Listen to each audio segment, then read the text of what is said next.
Assalamualaikum warahmatullahi wabarakatuh. Alhamdulillahi rabbil alamin wa bihi nasta'in ala umurid dunya waddin wassalatu wassalamun ala asrafil anbiya'i wal mursalin wa ala alihi wa sahbihi ajmain amma ba'du. Kaifa halukum jami'an? Alhamdulillah, Ustazah harap semoga kita senantiasa selalu diberi kesehatan oleh Allah Subhanahu wa taala. Nah, sebelum kita mulai pelajaran hari ini, kita baca basmalah bersama-sama yuk. Bismillahirrahmanirrahim. Tayyib, jazakillah khair. Kemudian silakan dibuka bukunya halaman 8. Nah, kita akan membahas dakwah Rasul pada orang-orang Quraisy. Bagaimana sih? Kalau tadi kan sebelumnya dakwah Rasul di tengah keluarganya. Sekarang dakwah Rasul pada orang Quraisy. Bagaimana tanggapan orang Quraisy terhadap dakwah yang diberikan oleh Rasulullah? Nah, selama 3 tahun yang pelajaran sebelumnya, selama 3 tahun kan Rasulullah mendakwahkan Islam secara sembunyi-sembunyi. Diam-diam dulu nih dakwahnya. Nah, tapi selama 3 tahun itu Rasulullah selalu melakukan kajian rutin, pertemuan rutin di rumah Al-Arqam bin Abil Arqam. Rasulullah dan para sahabatnya melakukan kajian rutin di rumah Al-Arqam bin Abil Arqam. Untuk apa kajian rutin ini? Untuk apa pertemuan ini? Nah, untuk mengajarkan Al-Quran. Jadi Rasulullah mengajarkan Al-Quran kepada para sahabatnya yang telah masuk Islam tadi. Jadi wahyu yang turun kepada Rasulullah disampaikan kembali oleh Rasulullah kepada para sahabat-sahabatnya yang sudah masuk Islam. Kemudian yang kedua untuk menyusun strategi dakwah. Menyusun strategi dakwah agama Islam untuk kaum-kaum musyrik gitu. Strateginya disusun. Kemudian yang ketiga adalah menguatkan iman para sahabat. Karena pada saat itu tuh kan Masya Allah cobaan dalam memeluk agama Islam itu sangat luar biasa. Susahnya, pengorbanannya, cobaannya itu luar biasa. Makanya Rasulullah menguatkan iman para sahabat itu dengan mengajarkan Al-Quran kepada para sahabatnya. Nah, di mana sih rumah Al-Arqam bin Abil Arqam ini? Rumah Al-Arqam bin Abil Arqam ini ada di Bukit Safa. Nah, kenapa harus di rumah Al-Arqam bin Abil Arqam? Kenapa enggak di Ka'bah? Kenapa enggak di rumah fulan, Kenapa harus di rumah Al-Arqam bin Abil Arqam yang ada di Bukit Safa ini? Nah, karena Bukit Safa ini adalah termasuk akses. Nah, Bukit Safa ini termasuk akses yang ramai. Banyak orang lalu lalang di sana. Jadi ramai gitu. Jadi kalau ada pertemuan contohnya nih. Rasulullah datang ke rumah Al-Arqam bin Abil Arqam. Kemudian datang lagi sahabatnya. Karena di situ ramai, jadi nggak ketahuan nih. Kalau di situ ada kajian Islam, ada dakwah Islam. Coba kalau di tempat sahabat yang rumahnya sepi, si fulan datang satu, kemudian datang lagi satu. Nah, pasti orang-orang akan curiga. Nah, itu si fulan itu sering banget datang ke rumah fulan ini. Si fulan ini juga, wah, mereka masuk Islam gitu. Nah, pasti akan ketahuan. Makanya Rasulullah mengadakan pertemuannya di rumah Al-Arqam bin Abil Arqam. Ini adalah salah satu tempat yang ramai. Jadi nggak ketahuan kalau keluar masuk rumah Al-Arqam bin Abil Arqam. Karena orang akan menganggapnya biasa. Selain itu, selain karena tempatnya ramai, Al-Arqam bin Abil Arqam ini adalah dari Bani Makhzum. Nah, Bani Makhzum ini adalah salah satu bani-bani yang memusuhi dakwah Rasul. Jadi kan tidak kelihatan kan? Sudah tempatnya ramai, orang nggak akan curiga. Kemudian mengadakan pertemuannya di keluarga Bani Makhzum. Orang-orang pasti nggak akan mengira kalau itu adalah kajian dakwah Islam. Seperti itu.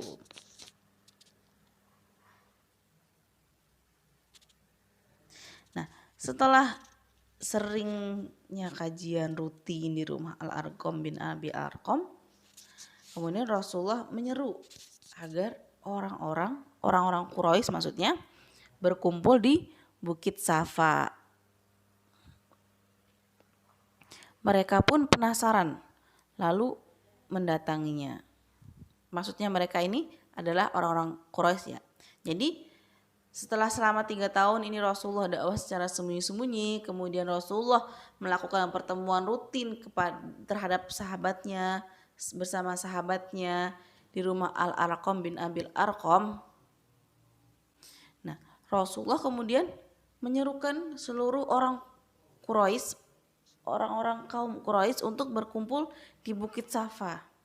Nah, kemudian orang-orang Quraisy ini datang nih semuanya menemui Rasulullah di Bukit Safa. Kemudian Rasul berkata, "Jika aku kabarkan bahwa di balik bukit ini ada pasukan berkuda yang mengepung kota ini, apa kalian akan mempercayaiku?" Nah, ini adalah kata Rasulullah. "Ya, tentu kami akan percaya," jawab mereka. "Selama ini kami mengenalmu sebagai orang yang sangat jujur." Nah, jadi saking percayanya orang-orang Quraisy terhadap Rasulullah, ketika Rasulullah bilang kalau aku kabarkan bahwa di bukit ada pasukan berkuda yang mengepung kota ini, apakah orang-orang Quraisy percaya? Otomatis orang-orang Quraisy langsung percaya. Karena apa? Karena Rasulullah ini dikenal orang yang amanah, orang yang jujur, orang yang baik. Jadi tidak mungkin ada perkataannya yang sedikit pun itu mengandung dusta, mengandung kebohongan, itu tidak mungkin. Makanya orang-orang semua percaya dengan perkataan Rasulullah. Kemudian Rasulullah berkata kembali, "Ketahuilah oleh kalian semua, sungguh aku ini adalah seorang Rasul. Allah mengutusku untuk memberi peringatan kepada kalian sebelum kalian ditimpa azab yang sangat pedih." Nah, Rasul langsung mendakwahkan Islam kepada kaum Quraisy. Nah, tapi di tengah-tengah kaum Quraisy ini tadi, di tengah-tengah kaum Quraisy yang ada di Bukit Safa, ini ada Abu Lahab lagi. Bener-bener ya Abu Lahab ini ya, Masya Allah. Abu Lahab dengan lantangnya mencela dakwah Rasulullah kembali. Kemudian dia berkata di tengah kerumunan orang-orang Quraisy, "Hei Muhammad, celaka sekali kamu ini. Apakah hanya untuk ini kamu kumpulkan kami di sini?" Nah, mendengar celaan dari Abu Lahab ini, Rasulullah tidak membalasnya. Rasulullah sabar. Kemudian karena sakingnya Abu Lahab selalu mencela dakwah Rasulullah, karena sifatnya yang buruk selalu mencela dakwah Rasulullah, maka Allah melaknat Abu Lahab dengan menurunkan surat Al-Lahab ayat 1 sampai 5. Nah, surat Al-Lahab ini isinya adalah laknat Allah untuk Abu Lahab. Yang artinya, celakalah kedua tangan Abu Lahab dan celakalah. Sungguh tidak berguna hartanya dan apa yang dia usahakan. Dia kelak akan masuk ke dalam api yang bergejolak. Begitu pula istrinya, si pembawa kayu bakar, yang di lehernya ada tali dari sabut. Nah ini, surat Al-Lahab ini ayat 1 sampai 5, semua isinya adalah hinaan dan laknat dari Allah untuk Abu Lahab. Karena apa? Karena Abu Lahab tadi adalah selalu menentang dakwah Rasulullah, selalu mencela dakwah Rasulullah. Nah, ini adalah kandungan surat Al-Lahab. Yang pertama, Allah melaknat Abu Lahab dan istrinya karena selalu mencela Rasulullah. Jadi yang mencela dakwah Rasulullah itu nggak cuma Abu Lahab, istrinya pun ikut-ikutan mencela dakwah Rasulullah. Terus kandungan yang kedua adalah Abu Lahab akan merugi, binasa dan celaka. Maksudnya apa? Maksudnya Abu Lahab ini merugi karena kematiannya ini sangat menjijikkan. Maksudnya menjijikkan itu Abu Lahab menderita sakit sampai orang-orang tuh nggak mau mendekatinya. Itu. Kemudian yang ketiga, bahwa anak-anak dan hartanya tidak akan bisa menolongnya. Jelas ya. Anak-anak dan hartanya itu tidak akan bisa menolong Abu Lahab dari siksaan api neraka. Kemudian yang keempat, bahwa Abu Lahab dan istrinya tidak masuk Islam dan mati dalam keadaan kafir dan tempatnya adalah di neraka. Jadi surat Al-Lahab ini mengandung berita bahwa Abu Lahab dan istrinya tidak akan masuk Islam sampai meninggal. Ini terbukti, memang sampai Abu Lahab meninggal, mereka tidak masuk Islam. Mereka meninggal dalam keadaan kafir dan tempatnya adalah di neraka.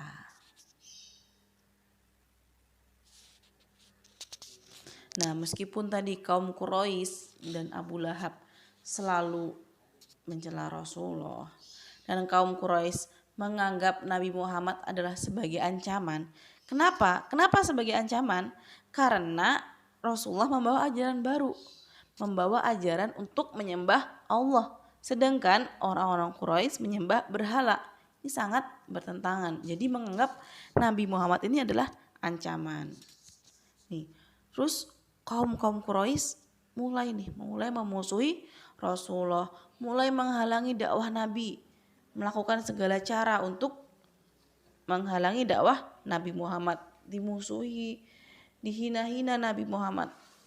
Meskipun perlakuan orang-orang Quraisy seperti itu, menghina dakwah Rasul, memusuhi dan menghalangi, beliau selalu sabar menghadapinya dan terus melakukan dakwah Islam, terus melakukan syiar Islam. Meskipun buruknya perilaku orang Quraisy terhadap Rasulullah, beliau selalu bersabar. Nah, ini adalah kisah tentang dakwah Rasul kepada kaum Quraisy. Jadi kaum Quraisy itu ada yang menentang dan ada yang menerima dakwah Rasul. Kisah ini adalah orang-orang Quraisy yang menentang dakwah Rasul. Salah satunya adalah Abu Lahab tadi. Sakingnya dia dan seringnya dia menghina Rasulullah sampai-sampai Allah turunkan surat khusus spesial untuk Abu Lahab yang isinya laknat Allah untuk Abu Lahab. Nah, seperti itu. Baik. Jazakumullah khairan katsiran, anak-anak solihah. Mohon maaf jika ustazah ada salah kata.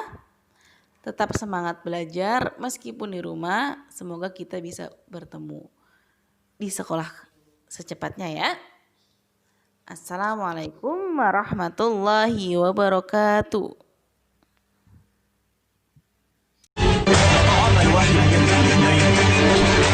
3 tahun setelah dakwah sembunyi-sembunyi yang dilakukan Muhammad sallallahu alaihi wasallam, Allah Subhanahu wa taala kemudian menugaskan nabinya agar Islam disampaikan secara terbuka kepada masyarakat. Disinilah konflik bermula.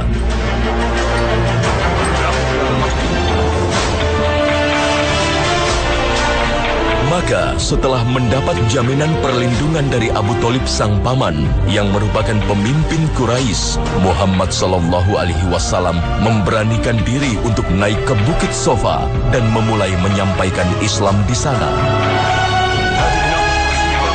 Saat itu seluruh masyarakat Quraisy tahu Muhammad sallallahu alaihi wasallam adalah seorang al-amin, orang yang paling jujur dan tak pernah sekalipun berdusta. Ya معشر قريش محمد رسول الله صلى الله عليه وسلم يرغب بالحديث إليكم. Sebuah modal besar bagi sang nabi untuk meyakinkan masyarakatnya bahwa dia adalah benar-benar seorang nabi yang diutus Allah Subhanahu wa taala. Ya معشر قريش يقول لكم رسول الله صلى الله عليه وسلم أرأيتم لو أخبرتكم بأن خيلا بسفح هذا الجبل تريد أن تغير عليكم صدقتموني؟ نعم أنت الصادق. Namun gelar Al-Amin yang dimiliki Rasulullah Sallallahu Alaihi Wasallam tak serta-merta mendapat sambutan dari masyarakatnya. Sebagian dari mereka justru mengejeknya, bahkan Abu Lahab, sang paman kandungnya sendiri. تبا لك بقية هذا اليوم على هذا دعوتنا اسمعوا أيها